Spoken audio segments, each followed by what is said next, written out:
मेरे प्यारे भाई, मेरी बहन, प्रभु आपको आशीष दे, बरकत दे। Shalom shalom. खुदावंद आपके साथ हो।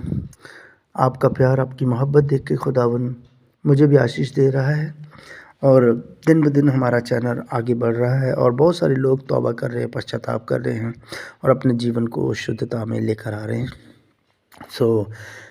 पिछले संदेश में हमने देखा कि हर भाषा पवित्र आत्मा नहीं है।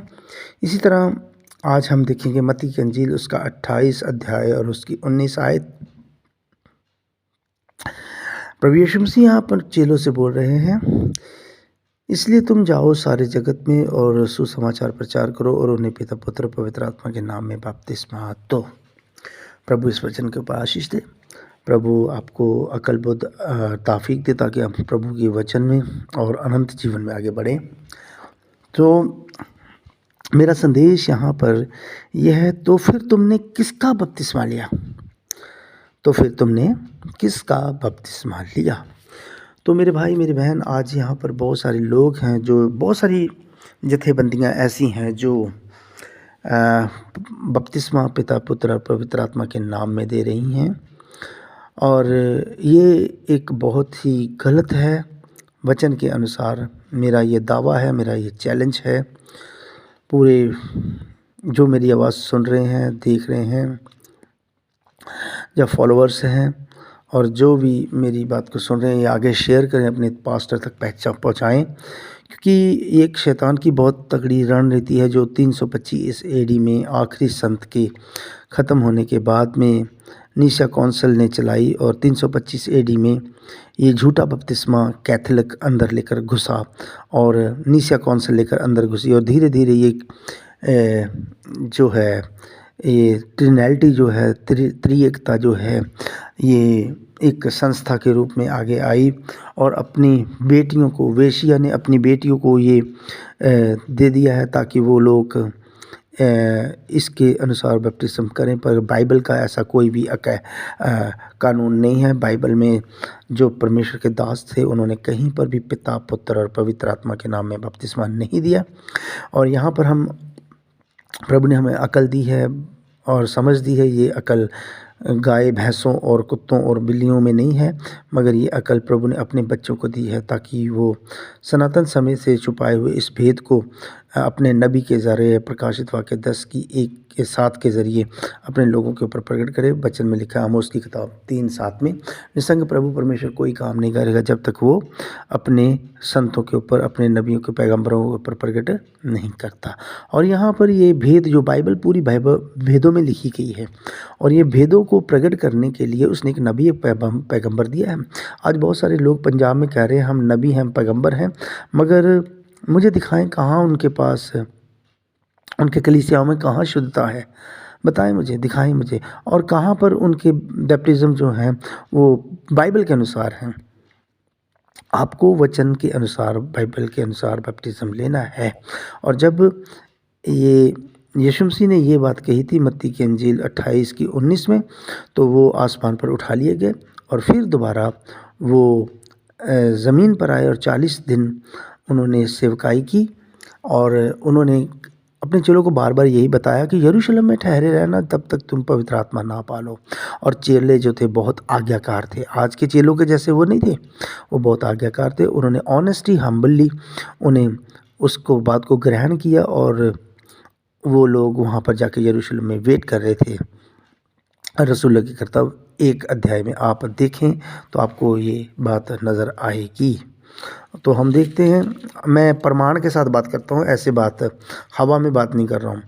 रसूल की कर्तव्य 1 और उसकी 3 में आप पढ़ सकते हैं अगर आप इसे देखना चाहते हो। अगर आप और भी अच्छे तरीके से आप देखना चाहते हो तो रसूल की कर्तव्य 1 और 8 में वहाँ पर उसने उन्हें कहा है कि यरूशलेम में वो आप ठहरे रहो ताकि परमेश्वर के उस कानून को आप करो जो एक बहुत बड़ा मिशन था प्रभु ने अपने चेलों को दिया।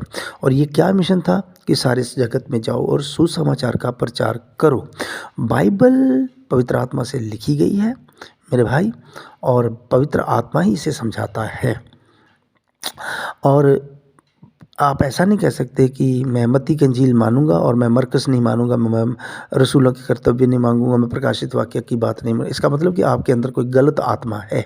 बाइबल पवित्र आत्मा से लिखी गई है और पवित्र आत्मा है बाइबल की लिखी हुई बात को काटता नहीं है। अगर आपका प्रचारक इस बात को काट रहा है या आप इस बात को काट रहे हैं, फिर आप सोच लीजिए कि आप कौन सी आत्मा के नीचे हैं।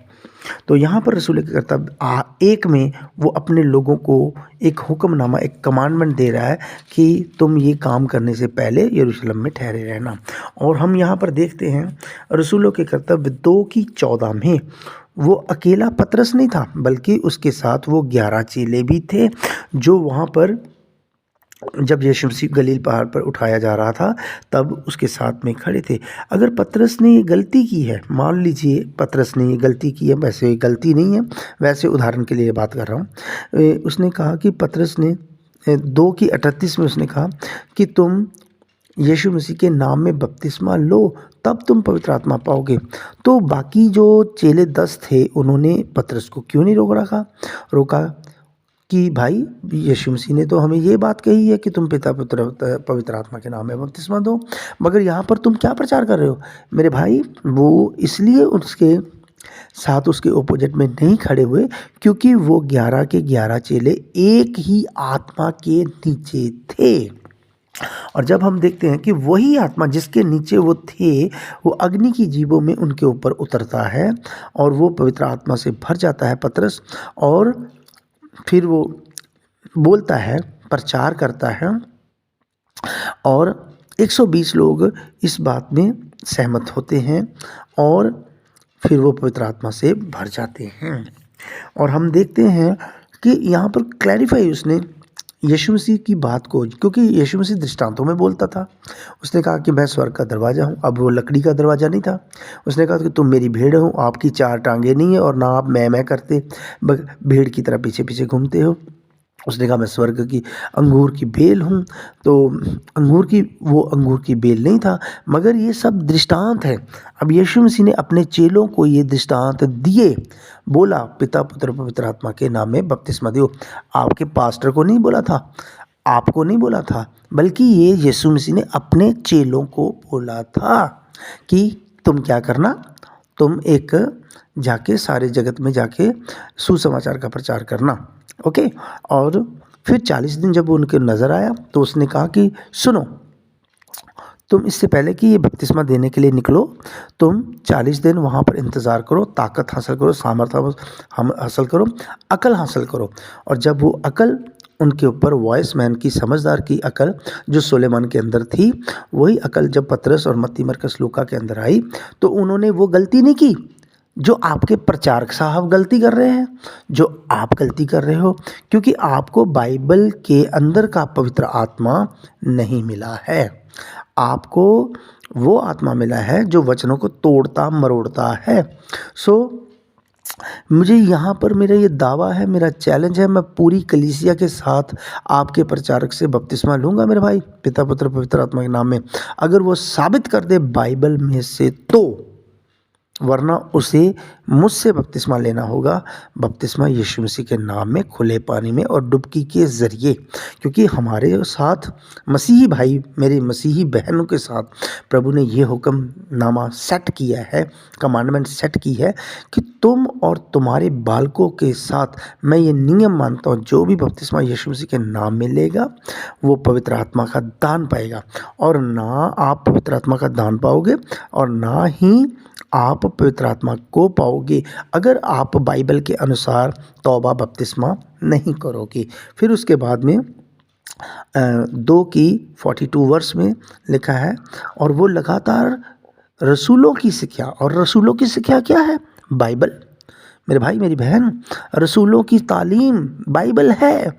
और अगर आप बाइबल के ऊपर नहीं चल रहे, बाइबल के अनुसार नहीं चल रहे, तो आपके अंदर एक एंटी क्राइस्ट आत्मा है जो कि शैतान की तरफ से एक ऐसे युद्ध के लिए तैयार कर रहा है जो हरमिगदोन का युद्ध होगा, जो प्रकाशित वाक्य में आखिरी लड़ाई होगी, जो मसीही की और शैतान की दुल्हन की लड़ाई होगी, लोगों की लड़ाई होगी। मेरे भाई, क्या आप प्रभु की तरफ से लड़ रहे हैं या फिर आप प्रभु के साथ लड़ रहे हैं? ये फैसला अब आपके ऊपर निर्भर करता है। और मुझे दिखाएं कि कहाँ चेलों ने पिता पुत्र पवित्र आत्मा के नाम में बपतिस्मा लिया था और कहाँ उन्होंने दिया। पूरी बाइबल में से मुझे दिखाएं, पूरी बाइबल में से मुझे दिखाएं। ये सॉरी, ये बाइबल परमेश्वर के पवित्र आत्मा से लिखी गई है और यहाँ पर कुछ भी घटाना या बढ़ाना नहीं है, नहीं तो आपका जीवन के दरख्त में से आपका हिस्सा कम कर दिया जाएगा। और मुझे दिखाएं, मैं प्रूफ के लिए आपको साबित कर रहा हूँ। रसूल के करतब उसका 22 अध्याय और उसकी 16 आयत में हनानिया नाम का आदमी जो संत था उस समय, उसने पौलुस रसूल को बपतिस्मा दिया। इस आयत में गौर कीजिए, इसे बहुत जन ਹੁਣ ਤੂੰ ਕਿਉਂ ਢਿੱਲ ਕਰਦਾ ਹੈ, ਉੱਠ ਅਤੇ ਉਹਦਾ ਨਾਮ ਲੈਂਦਿਆਂ ਹੋਇਆ ਉਹਦਾ ਨਾਮ ਲੈਂਦਾ ਹੋਇਆ बपतिस्मा ਲੈ ਅਤੇ अपने पाप धो सुट। तौबा बपतिस्मा क्या है मेरे भाई? अपने पापों को धोना, एक नई सृष्टि में आना। और जब तक आपका बपतिस्मा नहीं होगा प्रभु यीशु मसीह के नाम में, तब तक आपके पाप जो है आपके सर के ऊपर है। तो आप अभी एक पापी है, क्योंकि आपको इसके बारे में कुछ भी पता नहीं है। पिता का नाम, उसने क्या बोला समझे? उन्हें क्या करना है? मत्ती की अंजील में पिता पुत्र और पवित्र आत्मा के नाम में, नाम मतलब एक वचन। अब पिता पुत्र और पवित्र आत्मा ये तीन हो गए, मगर उसने कहा कि इन तीनों का एक नाम है। पिता का नाम क्या है, पुत्र का नाम क्या है, पवित्र आत्मा का नाम क्या है, और उसके नाम में बपतिस्मा दे दो। सिंपल सी बात है भाई। आपको क्यों नहीं समझ आ रहा? क्योंकि आप वचन के मैटर में अंधे हैं। सो बाइबल यहाँ कह रही है अंधा अंधे को राह नहीं दिखा सकता। इसलिए जैसे आपके प्रचारक साहब हैं अंधे, वैसे आप हो, क्योंकि आप उसको भी प्रकाशन नहीं है, आपको भी प्रकाशन नहीं है। इसलिए अब आपको प्रभु ने चुन लिया है मेरे भाई, तब ये संदेश आपके हाथ में आया है। और ये संदेश जब आपके हाथ में आया है तो तलवार आपके गर्दन के ऊपर है कि आप अब सही फैसला लेते हो या गलत। क्योंकि परमेश्वर ने जैसे आदम और हवा को स्वेच्छा के ऊपर छोड़ा था कि तुम इसे फल को खाओ या ना खाओ, मगर मेरी आज्ञा ये है कि नहीं खाना है। राइट? अब फैसला आपके सामने है। अब दो तरह के बपतिस्मे आपके सामने हैं, एक पिता पुत्र पवित्र आत्मा के नाम में और एक वचन के अनुसार यीशु मसीह के नाम में। अब आप देखते हैं कि आप कौन से पेड़ से खाते हो। क्या आप हवा की तरह भरमाए जाते हो किसी ऐसे आदमी से जो वाइट कपड़े डालता है, पूरा पवित्रता ही में चलता है, या फिर बाइबल में जीवन के दरख्त में से खाते हो जिसमें अनंत जीवन है? आपके प्रचारक ने आपके लिए कुछ नहीं किया, उसने सिर्फ यीशु मसीह के नाम में आपको आगे चलाया है। मगर प्रभु यीशु मसीह ने अपनी जान, अपना लहू आपके लिए बहाया। आपको जो चंगाई मिली है किसी पादरी ने नहीं दी, ना किसी विश्वासी ने दी, आपको प्रभु यीशु मसीह ने चंगाई दी है। और प्रभु यीशु मसीह ने आपको इसलिए चंगाई दी ताकि आप अच्छे बेटे बन के, अच्छी बेटी बन के उसके आगे चलें। सो पिता पुत्र और पवित्र आत्मा का एक नाम है, उसका नाम यीशु मसीह है। उसे पिता का नाम दिया गया, कहता जिसने मुझे देखा उसने पिता को देखा। आमीन। मैं और पिता एक हैं। और पवित्र पुत्र यीशु मसीह परमेश्वर का पुत्र था, उसने कहा मैं परमेश्वर का पुत्र हूँ। उसने कहा पवित्र आत्मा के नाम में, कहता वो पिता मेरे नाम से तुम्हें पवित्र आत्मा देगा। इसका मतलब पिता का नाम क्या है, पुत्र का नाम क्या है, पवित्र आत्मा का नाम क्या है? यीशु मसीह। आमीन। खुदावंद आपको आशीष दे, खुदावंद आपको अक्ल दे, बुद्धि दे, दिनाई दे, ताकि आप प्रभु के असली वचन को समझ सके। यीशु मसीह के नाम में आमीन।